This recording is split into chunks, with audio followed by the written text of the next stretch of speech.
The world outside Alara's window was a canvas of deep, unsettling gray. Not just the sky, but the very air seemed to hold a heavy, damp quality, the kind that promised an early evening and an even earlier nightfall. She sat curled on her sofa, the familiar weight of a week-long grief pressing down on her, when the sudden, sharp chime of her phone cut through the silence. It was an unknown number, yet her heart did a strange, anxious flip. She hesitated, her thumb hovering over the screen, before the glowing message resolved itself into words that stole the breath from her lungs. "Come outside. I forgive you."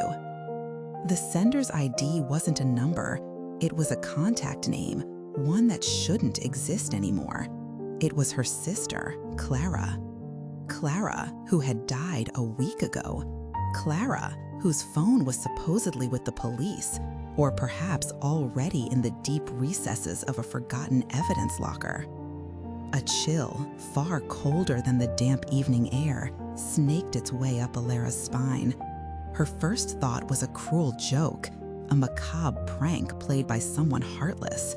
But the simplicity, the almost tender brevity of the message felt personal, too personal for a stranger.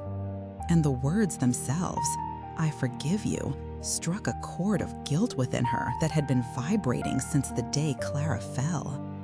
Her fingers, suddenly clumsy and cold, typed a reply. "Who is this?" The response was immediate. "Clara." Alara's breath hitched. A phantom hope, thin and fragile as cobweb, began to weave itself through the terror. Could it be a mistake, a mix-up, or something far more chilling? Her phone buzzed again. "Come outside, Alara. I'm waiting." The command was firm, undeniable.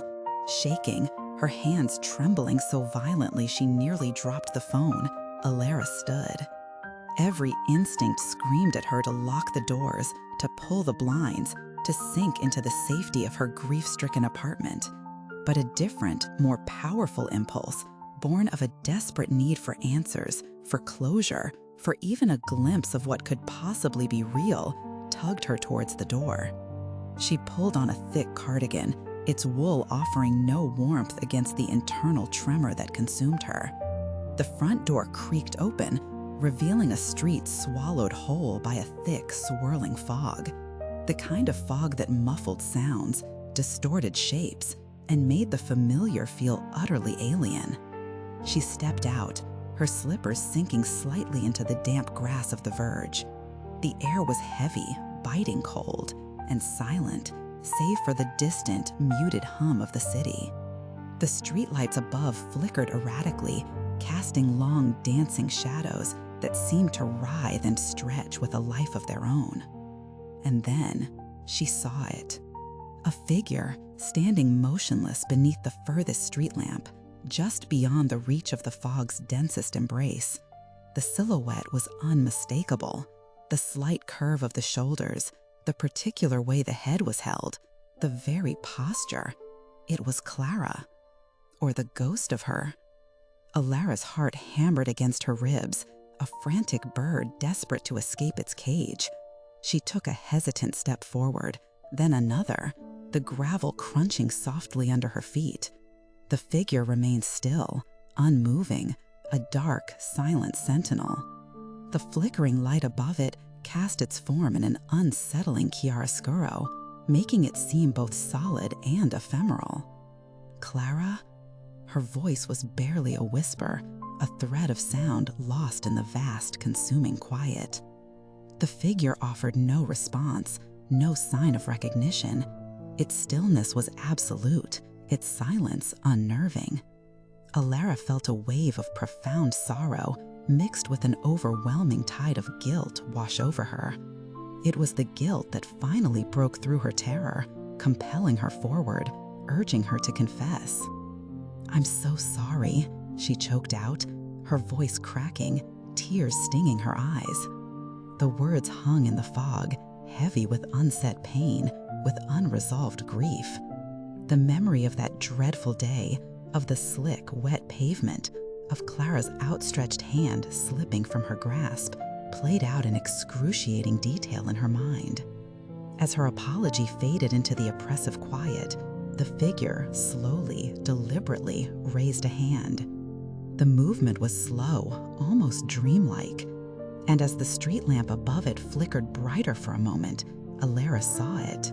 The palm was turned towards her, not pale and delicate as Clara's had been, but a horrifying, sooty black, as if it had been charred or consumed by an inner darkness. A sudden piercing shriek of tires cut through the fog, jarring Alara from her trance. Headlights, blindingly bright, emerged from the mist down the street, growing in intensity with terrifying speed. Alara froze. Her feet were rooted to the spot, her muscles locked in an icy grip of terror. She tried to scream, but no sound escaped her throat. Her mind screamed at her to move, but her body refused to obey. It was as if the guilt, the chilling realization of what stood before her, had paralyzed her completely. As the roar of the engine grew deafening, as the blinding light filled her vision, her phone, still clutched in her numb hand, buzzed once more. The screen flared, the new message a stark, final declaration against the encroaching light. I lied.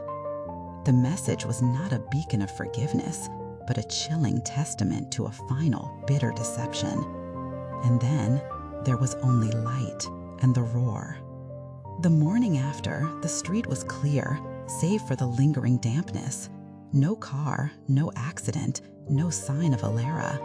Only a faint, unsettling scent of ozone lingered in the air, and a single, forgotten slipper on the damp grass, pointing towards where the fog had been thickest. This story, like so many we encounter, delves into the heavy burden of unresolved grief and the insidious nature of guilt.